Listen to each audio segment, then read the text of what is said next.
Seorang pemuda dan janda anggun terjebak dalam godaan yang berawal dari sentuhan tak sengaja. Hasrat memuncak hingga satu malam mengubah segalanya. Sebelum dilanjut, subscribe dulu ya. Putra baru saja menutup laptopnya ketika pesan dari grup pemuda RT masuk. Ia mengusap wajah, lelah setelah seharian bekerja di perusahaan desain. Tapi ada hal yang membuatnya tetap semangat. Organisasi kepemudaan di kampungnya. Tempat ia bisa bersosialisasi, tertawa, dan berkontribusi untuk warga. Hari itu, pengurus ibu-ibu PKK mengadakan rapat. Acara senam massal akan digelar 2 minggu lagi. Panitia butuh bantuan pemuda, dan seperti biasa, Putra langsung jadi ujung tombak. Malam itu, dia hadir di balai warga. Di sana, dia pertama kali kembali menatap wajah yang membuatnya terdiam sesaat. Mbak Ulan, perempuan itu berusia sekitar 35 tahun, rambut hitam panjang diikat rapi, kulit kuning langsat, wajah bersih tanpa banyak make up, tapi tetap menarik. Sudah 5 tahun menjanda, hidup mandiri, senyumnya. Senyum itu entah kenapa terasa hangat sekali. Ia tidak genit, tapi ada aura kedewasaan yang justru mengundang rasa penasaran. Put, kamu nanti bantu aku ya, belanja kebutuhan senam. Tapi jangan datang telat, nanti aku marah loh, ucap Wulan sambil tertawa ringan. Putra hanya mengangguk dengan senyum yang nyaris malu-malu. Pagi Sabtu itu cerah. Putra datang dengan mobil hitam kecilnya. Mbak Wulan sudah menunggu di pos ronda, mengenakan blus putih dan jeans ketat yang rapi. Aroma parfumnya menyelusup lembut ke dalam kabin mobil. Mobilmu wangi juga ya, Put? Atau karena aku yang naik? Katanya sambil tertawa kecil. Putra melirik sekilas. Mungkin gabungan keduanya. Mbak, mobil dan penumpangnya sama-sama wangi. Tawa mereka mengalir ringan. Dalam perjalanan ke pasar grosir, mereka saling bertukar cerita. Soal pekerjaan, soal hidup. Putra tertawa mendengar Mbak Wulan bercerita tentang kegagalan masaknya yang kadang gosong. Mbak Wulan pun menikmati bagaimana Putra membawakan suasana. Setelah belanja bahan makanan dan peralatan, Mbak Wulan meminta satu hal. Put, bisa kita mampir ke toko pakaian senam? Aku mau cari baju buat nanti, biar gak kalah sama ibu-ibu lain. Hehe, Putra mengangguk. Di toko, Wulan memilih-milih dengan serius. Ia memegang satu set pakaian senam berwarna merah muda. Kalau ini, gimana? Tanyanya sambil mengangkatnya ke depan tubuhnya.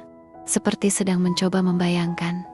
Putra tersenyum nakal. Mbak, kalau pakai itu, saya jamin yang senam bukan cuma ibu-ibu. Bapak-bapak pun bisa ikutan semangat liatnya. Wulan menoleh dengan alis terangkat. Dasar kamu, Put. Namun ia tak menolak. Bahkan senyum di bibirnya bertahan lebih lama. Ia lalu mencoba baju di ruang ganti. Setelah beberapa menit, ia keluar dan berdiri di depan cermin. Celana senam yang pas di pinggul, atasan lengan pendek yang membentuk tubuh. Putra terdiam sesaat. Kok diem? Nggak cocok ya? Putra hanya tertawa kecil. Cocok banget, Mbak. Jujur ya, saya nggak nyangka Mbak Wulan masih sebadi gini. Wulan memutar matanya sambil tersenyum. Aduh, jangan mancing, Put. Perjalanan pulang jadi lebih tenang, tapi juga lebih terasa intens. Ada jeda-jeda diam yang dulu canggung, kini terasa seperti tarik-menarik perasaan. Putra melirik sesekali. Wulan bersandar di kursi mobil, menatap keluar jendela. Tapi senyum kecil tak pernah lepas dari wajahnya. Sumpah, Mbak, ucap Putra pelan. Tadi waktu Mbak coba baju, saya sempat lupa napas. Wulan menoleh pelan. Tatapan mereka bertemu. Putra, kamu tuh bocah, tapi ngomongnya suka bikin jantung aku deg-degan. Putra hanya tertawa pelan, tapi tangan kirinya perlahan menyentuh tangan Wulan yang ada di pangkuannya. Wulan tak menarik diri. Ia hanya menunduk pelan. Wajahnya mulai memerah. Ada desir halus di udara. Entah siapa yang mulai lebih dulu, tapi sentuhan kecil itu terasa jauh lebih dalam dari sekadar tangan yang bersentuhan. Seminggu kemudian, mereka kembali pergi berdua, mengurus logistik terakhir. Malam itu hujan turun cukup deras. Saat mereka menepi di bawah pohon besar, menunggu hujan reda, keheningan menyelimuti mobil. Wulan menggigil kecil. AC-nya mati aja ya. Dingin banget. Putra mematikan AC, tapi rasa dingin di luar terasa lebih hangat. dibandingkan ketegangan yang kini mengisi ruang kecil mobil. Putra menoleh. Boleh nggak? Aku peluk sebentar aja. Wulan hanya menatap Putra.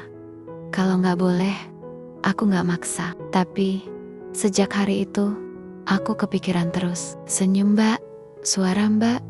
Wulan tidak menjawab, tapi tubuhnya bergeser pelan. Dan dalam diam, mereka saling mendekat. Dan dari sana, bibir mereka bertemu. Awalnya hanya sentuhan ringan, tapi pelan-pelan, dalam dekapan, ciuman itu menjadi lebih dalam, lebih menggoda. Nafas mereka bersatu. Tangan Putra menyentuh wajah Wulan, lalu turun perlahan ke punggungnya. Wulan merespons, tak menolak. Ia tahu ini salah, tapi untuk pertama kalinya, ia merasa hidup kembali, dihargai sebagai wanita. Bukan hanya ibu atau mantan istri. Beberapa minggu kemudian, hubungan mereka makin dalam. Kadang Putra datang ke rumah Wulan, membawa beras, logistik, alasan apapun untuk bisa bertemu. Dan pada malam itu, mereka tak bisa menahan lagi. Hujan turun lagi. Wulan membuka pintu mengenakan daster tipis berwarna biru. Ia belum menyadari, Putra menatapnya penuh gairah. Aku bawa cat tembok, Mbak, katanya mau dicat ulang. Wulan tertawa.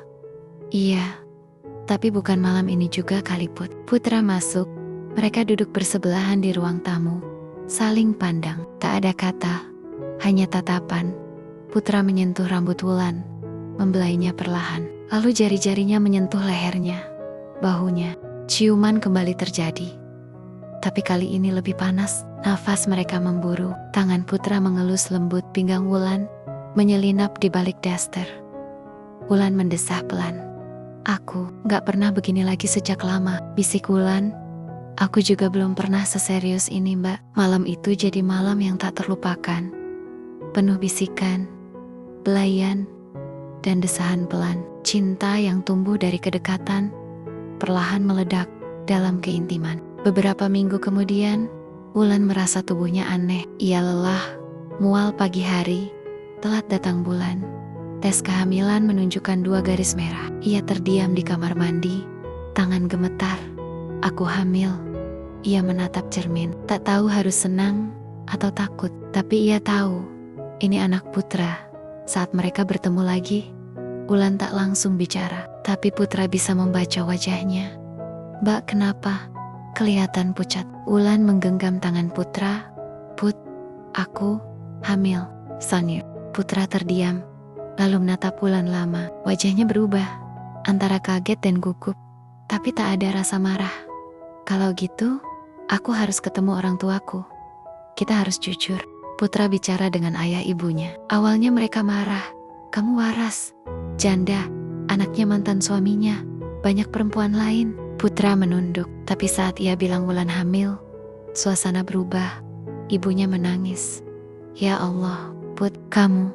Tapi akhirnya, mereka melembut. Putra meyakinkan bahwa ini bukan hanya karena anak, tapi karena cinta. Aku cinta dia, Bu.